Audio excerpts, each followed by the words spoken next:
Buen día, ¿cómo están? Hoy 30 de diciembre, el último programa del año, deseándoles desde ya que tengan un año 2025 lleno de salud, de prosperidad. Y aquí desde nuestro espacio, Exploraciones sobre la Libertad, vamos a estar hablando el día de hoy sobre un tema fundamental para el futuro del Paraguay. El tema de las reformas que tenemos que llevar a cabo, porque o si no, esto no va a terminar bien. Es cierto, hemos hecho algunos avances importantísimos, pero tenemos que ir todavía más allá. Tenemos que avanzar en las reformas. Pero para ello vamos a hablar en primer lugar, ¿qué son las reformas? ¿Para qué sirven las reformas?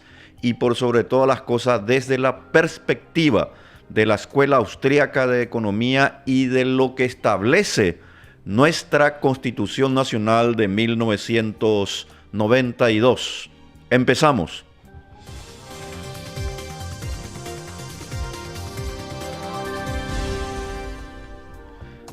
Para analizar el tema de la reforma, en primer lugar tenemos que hacer una conceptualización de los diversos tópicos que vamos a ir tocando el día de hoy, porque nosotros necesitamos esclarecer de una manera correcta, especialmente el vocabulario que vamos a estar utilizando. Y de esa manera hago mías las palabras del gran pensador Voltaire, que fue precisamente un gran enciclopedista, representante del iluminismo francés, un verdadero liberal, por cierto.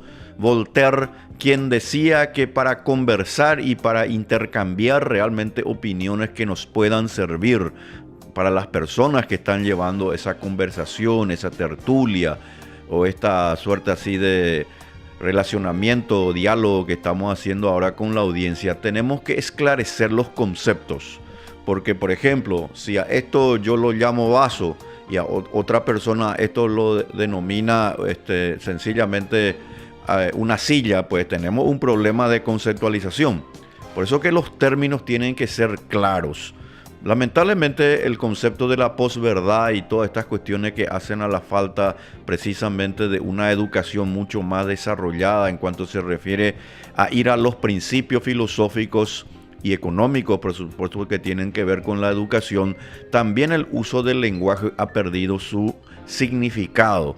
Y de esta manera muchas palabras que de alguna manera podrían haber tenido y que deberían tener su significado correcto, hoy en día ya no lo tienen. Y ese es el ejemplo concreto de la justicia social, por ejemplo, que en realidad el término debería ser justicia, pero cuando nosotros le agregamos el adjetivo, en este caso calificativo social, eso no significa nada. O sea, en pocas palabras, significa la intromisión. No es que no signifique nada, sino que significa que a través de la filosofía fabiana, lamentablemente el concepto de justicia social empieza a ser diferente a lo que debería ser la justicia. La justicia es dar a cada uno lo suyo, pero cuando nosotros le agregamos el adjetivo social, lo que estamos diciendo es que la sociedad está sobre el individuo. No, señores, la sociedad no está sobre el individuo, sino que el individuo es el centro de la sociedad. De manera que esa es una cuestión fundamental. ¿Por qué? Porque el análisis que voy a estar llevando a cabo hoy tiene que ver precisamente con la Escuela Austríaca de Economía. Y vamos a conceptualizar ya los términos para que podamos ponernos de acuerdo. La Escuela Austríaca de Economía nace allá por el siglo XIX, de luego, a través de varios propiciadores de esta escuela y que figura como elemento o como persona clave de esta escuela precisamente un abogado llamado Carl Menger.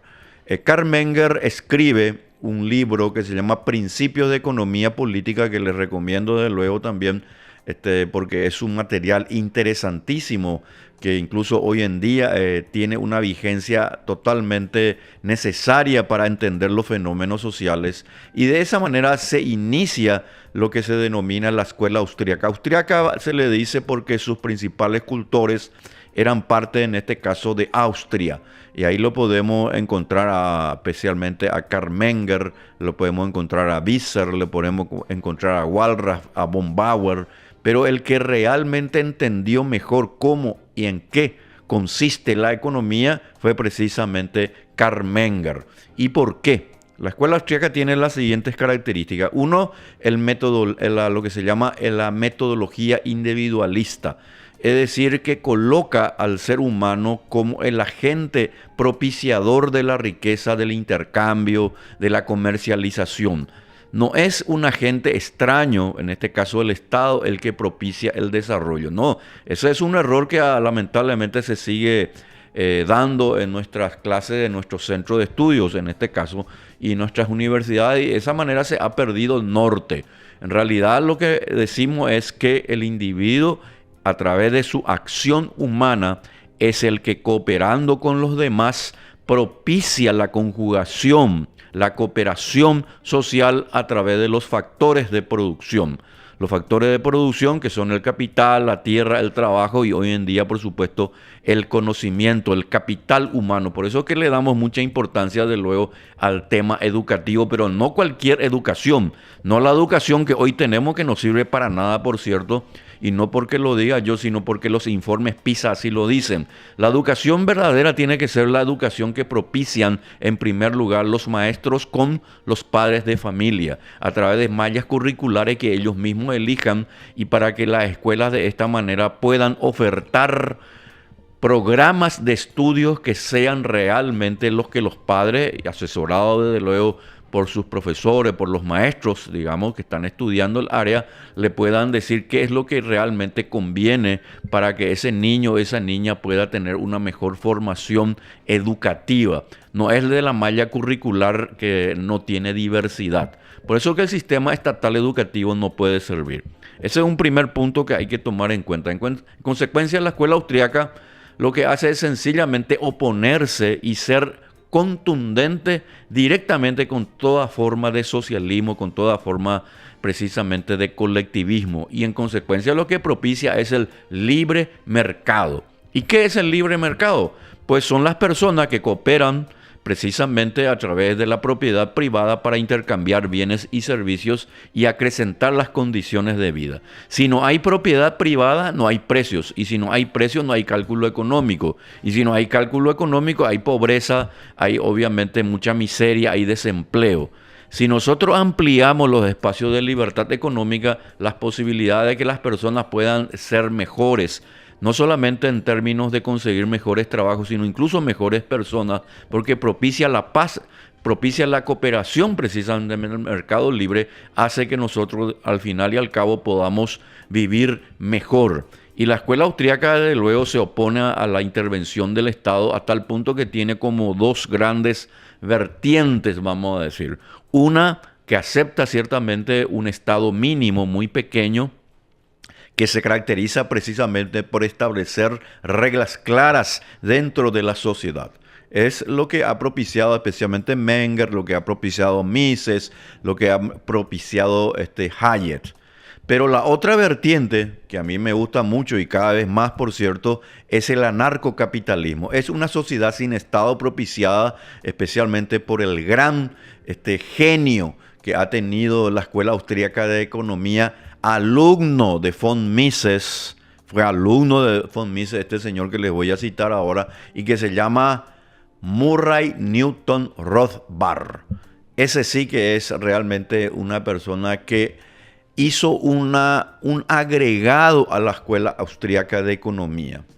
Porque nadie que conozca a Mises, a Hayek, conozca a Menger, conozca todo lo que significa finalmente a esta escuela extraordinaria, que es la liberal por antonomasia, por cierto, es decir, la verdadera y única escuela liberal en términos económicos, en términos filosóficos, en términos políticos, es la escuela austríaca de economía. Entonces, en primer lugar, eso es un punto también importante a destacar. Y cuando nosotros hablamos, porque yo también soy parte, digamos, y cultor de la Escuela Austríaca de Economía, porque esa es mi formación, es muy importante que la gente sepa eso, porque acá pues, hay mucha gente que habla de cualquier cosa y hace una ensalada. Vos no sabes, el lunes te dice una cosa, el miércoles te dice otra cosa. No, señores, acá en Exploraciones sobre la Libertad tenemos una línea de pensamiento. Entonces, usted señora, usted señor va a poder saber exactamente lo que yo puedo pensar sobre ciertos temas.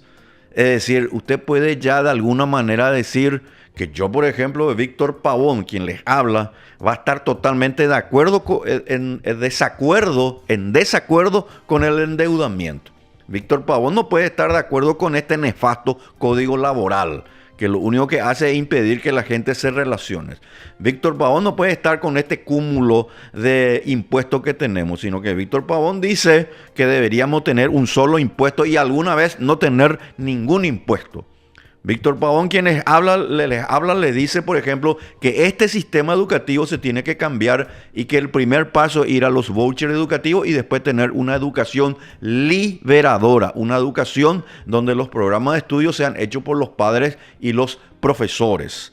Víctor Pavón le diría que el sistema de justicia que hoy tenemos no es bueno, es ineficiente y realmente muy corrupto. Y en consecuencia nosotros lo que tenemos que hacer es que el sistema de justicia sea propiciador de los acuerdos voluntarios y especialmente a través de las resoluciones de conflictos que son el arbitraje, la conciliación y la mediación para impedir que los clientes, o sea, las personas que tengan algún inconveniente en el tribunal, precisamente lleguen al tribunal.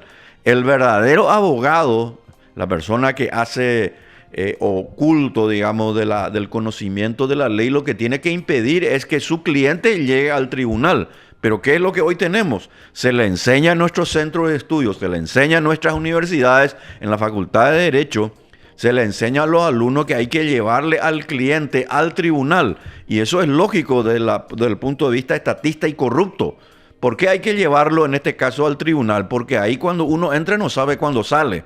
Y en consecuencia el abogado tiene una importante suma de dinero en concepto de honorarios profesionales y de esa manera de la noche a la mañana puede hacer su famoso golpecillo, su famoso golpe. Y para colmo con el serrucho japonés que se dice en la jerga tribunalicia. Le cobra al demandante y le cobra también finalmente al demandado y le cobra también a su cliente. Es el famoso serrucho japonés, inmoral, por cierto, ¿verdad? Ese es el sistema educativo que hoy tenemos. Entonces el sistema educativo donde no se estudia historia, donde los paraguayos y las paraguayas ya no saben las tres causas de la guerra de la Triple Alianza, ya no saben lo que pasó en la guerra del Chaco, ya no saben lo que es Nanagua de Gloria, ya no saben lo que es Boquerón, ya no saben lo que es las causas de la independencia del Paraguay. Pues de luego, esas personas, de algún modo u otro, por una cuestión generacional, llegan al poder y ahí tenemos los resultados.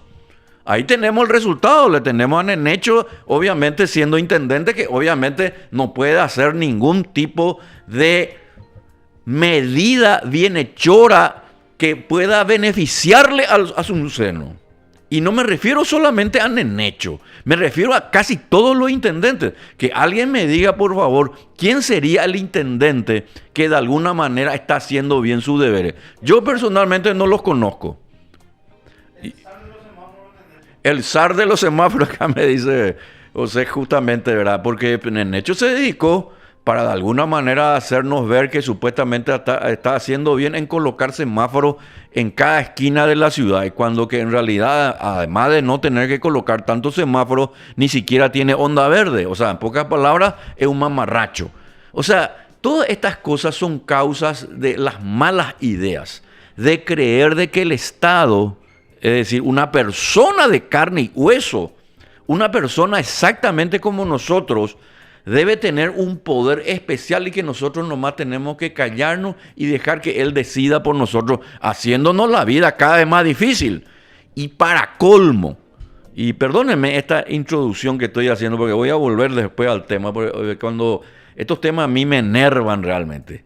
Estos personajes corruptos, ineficientes, se van a Punta del Este, al Brasil o a los Estados Unidos, a Miami, finalmente a repartirse las canonjías y los privilegios que nosotros le damos. Con nuestro dinero nosotros le damos. Y en consecuencia aquí hay una traición, señores. Esta es una traición al pueblo paraguayo. Y ese es un tema que nosotros tenemos que entender qué pasa. Porque para ir a una revolución, desde luego, no creo que sea el momento, a menos que obviamente estas cosas se vuelvan a poner cada vez más de castaño oscuro. Pero para eso nosotros tenemos que cambiar las ideas. Las ideas son importantes. Por eso es que yo quería hablar hoy precisamente sobre la reforma, pero desde el punto de vista de la Escuela Austriaca de Economía. Y para sintetizar, y miren que no es muy difícil, porque uno escucha Escuela Austriaca de Economía y parece algo difícil. Para empezar, por ejemplo, en realidad nosotros podríamos decir, con todo rigor académico, fíjense lo que les voy a decir, porque esto está estudiado, analizado por grandes autores que se dedicaron a estudiar. La Escuela Austriaca de Economía en realidad debería ser la Escuela Española de Economía. ¿Y cómo es eso? Porque la Escuela de Salamanca, en España, que nació allá por 1200, 1300, fue la escuela de los monjes benedictinos, etcétera, que era una vertiente, en este caso, de la Iglesia Católica, jesuita también, que ellos empezaron a estudiar en la ciudad de Salamanca los fenómenos sociales. Alcarrubias, por ejemplo, el gran sacerdote católico cristiano, él, por ejemplo, estudió la inflación. Y ustedes saben que en el año ya 1200, 1300 de la escuela de Salamanca, ellos ya descubrieron que la inflación era un fenómeno monetario. Lo que después, en 1976, le darían el Nobel de Economía. O sea, pasaron casi 1000 años después, pero la escuela de Salamanca ya lo sabía. O sea, esa cuestión de la oferta y la demanda. Uno pues hace así y coloca en el pizarrón o coloca como imagen la ley de la oferta y la demanda. Y hace así, se cruzan dos líneas, ¿verdad? Y parece todo complicado. Y en realidad eso se usa sencillamente para estudiar nomás algo, una cuestión en donde las personas cooperan entre sí. Están las personas que quieren comprar y la gente que quiere vender. Si el precio sube, entonces menos gente compra un bien. Si el precio baja, obviamente la gente compra más. O sea, la ley de la oferta y la demanda es tan sencilla que si se le explicara ya a los niños, a las niñas en nuestro sistema educativo, yo les puedo asegurar que enseguida cuando venga un personaje a querer decirnos que tenemos que de alguna manera controlar desde el Estado lo que nosotros vamos a hacer con nuestras vidas, pues ahí ya va a poner, realmente se va a poner muy serio y va a decir, ahí con esa voz todavía infantil, va a decir, eso está mal, eso no puede ser. O por ejemplo, en la Escuela Austriaca de Economía se le da importancia suprema. Fíjense, se le llama, en economía se le denomina axioma. El axioma vendría a ser como la premisa. Una de las premisas fundamentales de la Escuela Austriaca de Economía, al cual yo me adscribo de luego, es la libertad de elegir. Fíjense que fácil es de entender. La libertad de elegir. ¿Y qué significa libertad de elegir? Que las personas tenemos el derecho de elegir qué comprar, qué vender, qué ropa colocarnos, qué seguro social vamos a tener, qué jubilación vamos a tener, dónde vamos a colocar nuestro dinero. En pocas palabras, nosotros somos dueños de nuestras vidas. Esa es la libertad de elegir. Entonces, cuando alguien, o en este caso el Estado, me dice a mí o nos dice a nosotros, a usted señor que está viendo ahora el programa, no, usted cuando gane una determinada suma de dinero, usted va a colocarme aquí. Su dinero me va a colocar aquí en el IPS. Fíjense.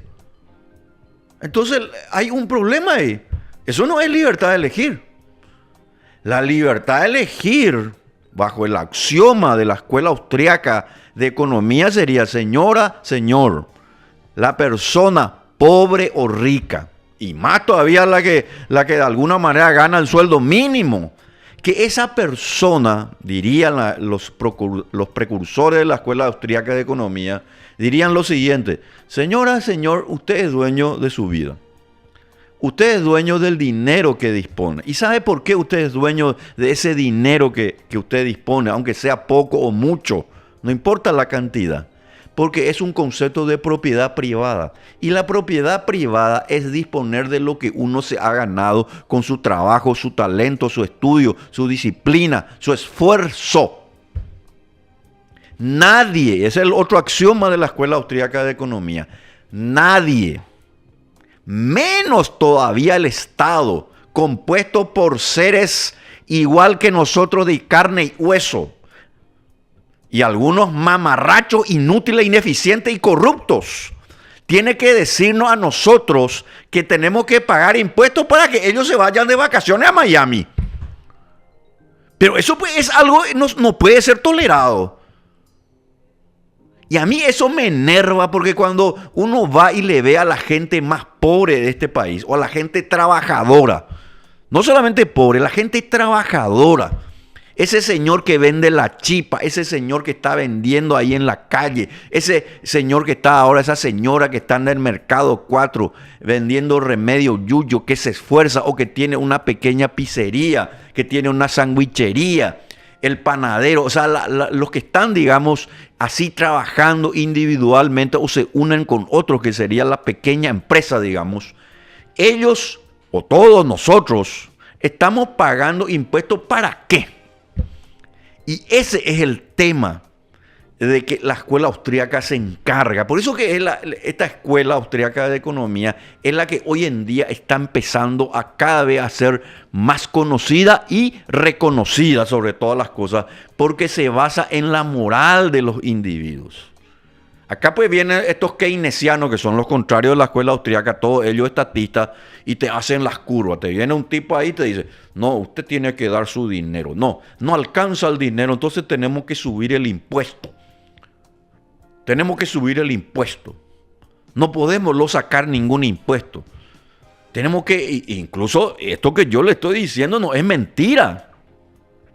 Si usted ve los informes del Banco Mundial, del Fondo Monetario Internacional, de las agencias nacionales e internacionales, todos tienen esta misma forma de pensar. En el Paraguay tenemos que subir los impuestos, nos dicen. Porque según ellos no alcanza ya el dinero. Entonces nosotros le decimos algo muy diferente. No es que no alcance el dinero sobra. Lo que pasa es que los que están ahí en el poder se la llevan a sus bolsillos, roban, son ineficientes, inútiles y de luego, al ser ineficientes, inútiles, de luego que siempre va a faltar dinero. ¿O acaso no es así? Cuando nosotros vemos la composición, por ejemplo, entre los gastos rígidos y los gastos de inversión que tiene el presupuesto. El presupuesto tiene básicamente los gastos rígidos, que son los gastos que van a los funcionarios, y los gastos que se pueden disponer para, supongamos, rutas, para educación y salud. Es lo que dice nuestra Constitución. Es lo que dice nuestra Constitución. Yo no estoy inventando aquí nada. ¿Cuánto es la relación entre los gastos rígidos y los gastos de inversión? Y la relación es de 8-2. O sea, 8 gastos corrientes, 2 para inversiones. Entonces, lógico, falta dinero. Pero en lugar de hacer, y ahí vamos a entrar en el tema de las reformas, hacer los cambios, las reformas, ¿qué es lo que esta gente piensa? Estos keynesianos, estatistas, todos ellos contrarios de luego la escuela austríaca de economía. Ellos dicen, no señores, lo que nosotros tenemos que hacer es aumentar los impuestos. Lo que nosotros tenemos que hacer es que el Estado esté más presente. Lo que nosotros tenemos que hacer es que haya más gente que dirija nuestras vidas. Entonces ahí tenemos un problema. ¿Y cuál es el problema? Que nos sacan nuestra libertad de elegir. Que nos sacan nuestro sentido de vida, nos sacan nuestra búsqueda de felicidad. Porque cada uno tiene derecho, cada uno de nosotros tenemos derecho a la búsqueda de nuestra felicidad. Y no me vengan a decir, especialmente estos tecnócratas, estatistas neokeynesianos, que son ellos los que van a decidir sobre nuestra búsqueda de felicidad. Porque ese señor o esa señora que está ahora en el mercado vendiendo, esa señora tiene su escala de valores y hay que respetarla. Hay que respetarle a las personas, no importa si tiene título o no. No, pero los tecnócratas, ellos pues son, fíjense, y esto es muy importante, porque fue justamente el último libro que escribió justamente un gran cultor de la Escuela Austríaca de Economía, Friedrich von Hayek. Escribió su último libro, escribió 52 libros, y su último libro lo escribió a los 90 años de edad, que es la opus magna, la obra magna, que digamos él escribe, obviamente ya con una experiencia extraordinaria, lúcido todavía en ese momento, y escribe un libro que les recomiendo ya, La fatal arrogancia. La fatal arrogancia. ¿Quién es el arrogante? El soberbio. Los soberbios, ¿saben quiénes son? Para empezar, son los intelectuales. Los intelectuales tienden a ser soberbios porque como leyeron mucho, como supuestamente ellos saben mucho, se creen investidos de la autoridad de decirle a los demás qué tipo de vida tienen que hacer. Y hay otros que ni siquiera lo leyeron ni nada y los mismos son soberbios, de luego, ¿verdad? Y ahí sí que es peor todavía. En realidad es igual, no importa.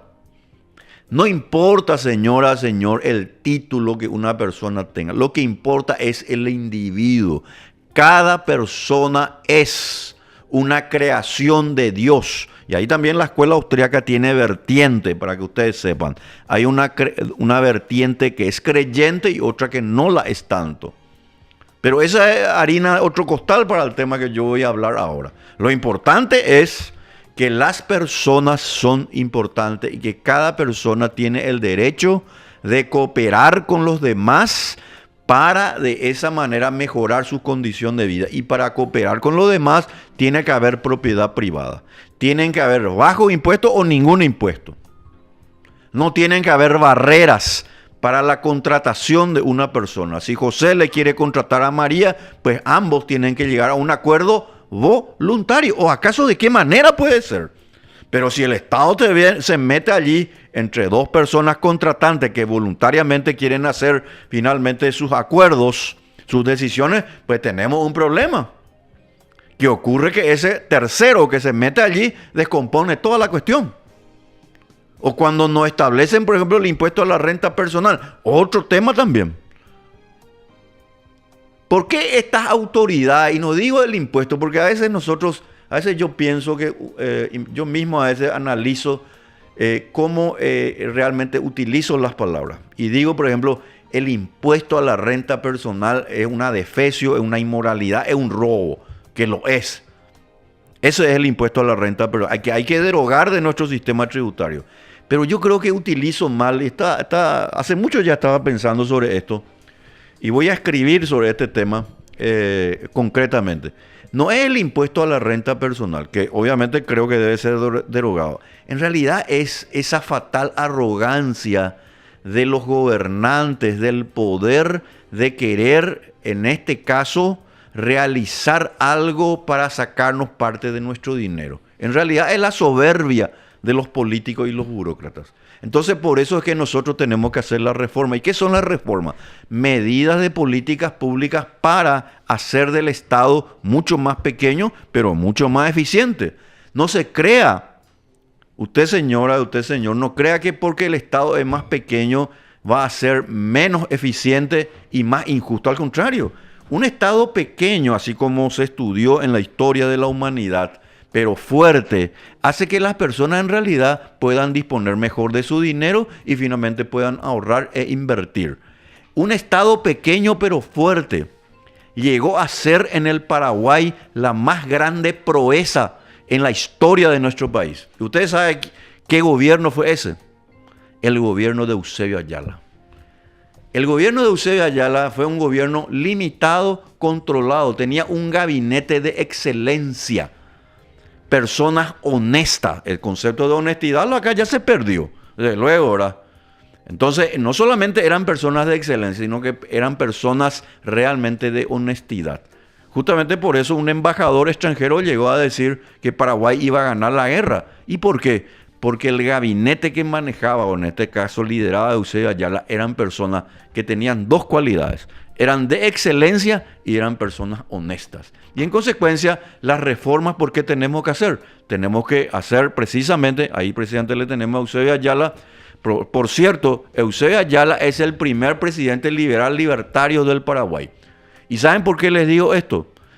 Porque les recomiendo que lean el siguiente libro, Patria y Libertad. Ese es el libro de Eusebio Ayala. Ahí están condensadas todas sus citas, están condensados sus discursos, y yo les puedo asegurar, sin ánimo de decir algo sin prueba, porque lo puedo probar a través del libro. Yo puedo probar lo que digo. Puedo traer el libro y la próxima vez con mucho gusto lo puedo traer y vamos a leer algunas frases de ese libro para que ustedes vean lo que era Eusebio Ayala. Por algún motivo de la historia, que obviamente sabemos en realidad cuáles fueron las razones, lamentablemente Eusebio Ayala no pudo llevar a cabo su gobierno porque se vino la guerra del Chaco. Ahí precisamente está Patria y Libertad. Les recomiendo este libro a todos los paraguayos. No es cuestión de ser liberal, colorado o del partido que usted fuera. Investigue, lea, tenga esa curiosidad por saber quién fue esta persona, y yo les puedo asegurar de lo que él hablaba sobre el trabajo, el salario, el comercio internacional, cómo debería ser el Estado. Él era una persona realmente un liberal, pero un liberal clásico, un liberal que respetaba al individuo, y que el gobernante, esto es muy importante en el pensamiento de la libertad, el gobernante es una persona que circunstancialmente ocupa el cargo y luego de un tiempo determinado tiene que irse a su casa. Por eso es que está muy bien. Yo hasta hoy en día, y miren que he analizado, ¿verdad? Y obviamente siempre estoy dispuesto a conversar sobre eso. Hasta hoy en día creo que en el Paraguay no tenemos que tener reelección. Yo sé que está la teoría que me parece muy interesante. No niego, yo no me cierro a eso, de que dice, si una persona hizo una buena gestión, ¿por qué no premiarle, por ejemplo, con una reelección? Me parece interesante. Pero por otro lado, si nosotros tomamos en cuenta la historia del Paraguay, lo que vemos es que cuando una persona está en el poder tiende, y si no hacemos la reforma, esa persona tiende finalmente a acumular una serie de poderes que lamentablemente comienzan a destruir precisamente el futuro del país. Por eso que está muy bien que lo que en la Constitución de 1992 se estableció, que el presidente de la República no puede ser reelecto. Sin embargo, dicho esto, ustedes saben que para los congresistas la reelección es sine die. O sea, no tiene plazo. Y ahí hay algunos que están 20, 30 años, desde 1989 incluso. O sea, allí hay un problema. Si vamos a irnos a la reelección, en todo caso, y si vamos a hacer así una suerte así de límite preciso, pues que haya una reelección más y después ya, chau. Vos sos médico, volvé a tu consultorio. Sos panadero, volvé a tu panadería. Sos periodista, volvé a los medios de comunicación. Te querés dedicar a la docencia, volvé a las clases. No hay problema eso. Al contrario, es bueno que eso suceda, porque así la persona también se va a cuidar y no va a acumular años como hacen nuestros congresistas, y de esa manera tenemos lo que es la riqueza mala vida. La riqueza mala vida existe porque cuando una persona acumula poder, desde luego eso ya no tiene forma de ser limitado. El hombre pierde su sentido moral, tiene avaricia, tiene el deseo de tener cada vez más dinero, y eso solamente lo podemos limitar a través de la Constitución. Por eso que es muy importante que nosotros analicemos la reforma. Las reformas se hacen para achicar al Estado, pero para volverlo más fuerte. Y en el Paraguay yo les puedo asegurar que si nosotros no hacemos ciertas reformas, pues como el sistema eléctrico, el código laboral, el sistema tributario, el sistema previsional y de las cajas fiscales, esas 5 reformas así rápidamente que les digo, pues nosotros vamos a ser como una estrella fugaz. Paraguay es como una estrella, va a ser como una estrella, está alumbrando, no está tan mal el Paraguay como algunos creen. Fíjense lo que les estoy diciendo. Yo no soy también como esos agoreros del pasado que le quiere poner palo a la rueda y que ve todo mal. No, yo creo que muchas cosas hicimos bien en nuestro país. De hecho, nosotros hicimos una gran reforma, dos grandes reformas en el Paraguay que hasta hoy siguen incólumes, con sus altas y bajas. Y esto es algo que los países de la región en realidad le tienen envidia al Paraguay. ¿Y cuáles son esas dos reformas? Uno, la sostenibilidad fiscal. Nuestro déficit fiscal está controlado. Yo creo que el déficit fiscal tiene que ser cero, pero ahora tenemos un déficit fiscal que está controlado. Es decir, gastamos cada vez menos de lo que ingresa y eso está muy bien, pero tenemos que ir al déficit cero. Y el otro es la estabilidad monetaria, es decir, la inflación está controlada. Y hagamos la distinción entre inflación y subida de precios. Pueden haber subida de precios en ciertos productos, desde luego, y eso es común, digamos, en las economías abiertas, pero obviamente también tenemos que tomar en cuenta que la inflación, y esto enseña Milton Friedman, el Nobel de Economía, la inflación es un fenómeno monetario que solamente lo puede causar el Estado. ¿Y cómo lo puede causar el Estado? Emitiendo más moneda y billetes. Lanza de manera artificial más moneda y billetes y de esa manera crea el déficit fiscal, pero también aumentan los precios en términos de ser generalizados en todos los sectores. ¿Y eso a quién le perjudica? Le perjudica especialmente al más pobre. O sea, a la persona que tiene un patrimonio alto no le perjudica tanto la inflación. Desde luego también.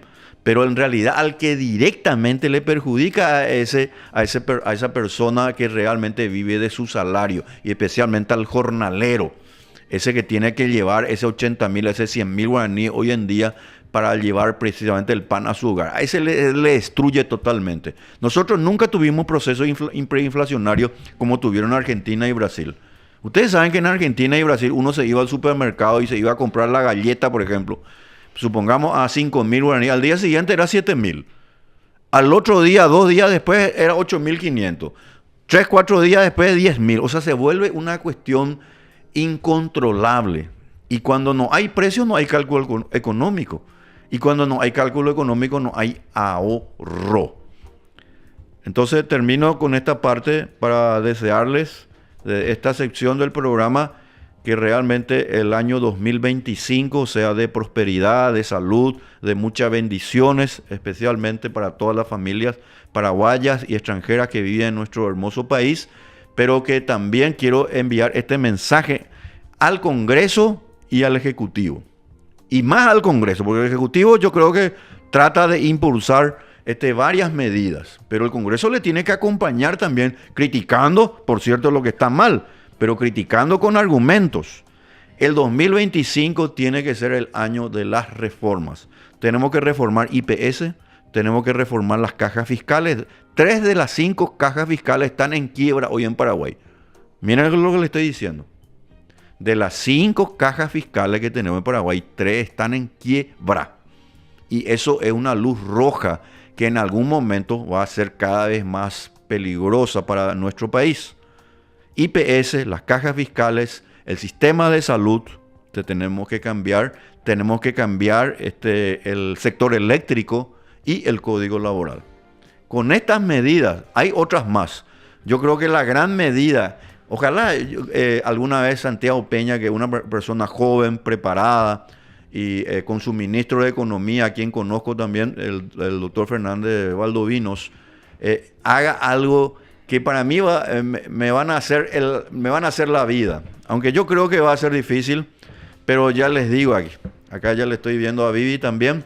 ¿Saben ustedes qué es lo que yo quisiera que se haga en Paraguay? La reforma educativa. Pero no la deforma educativa.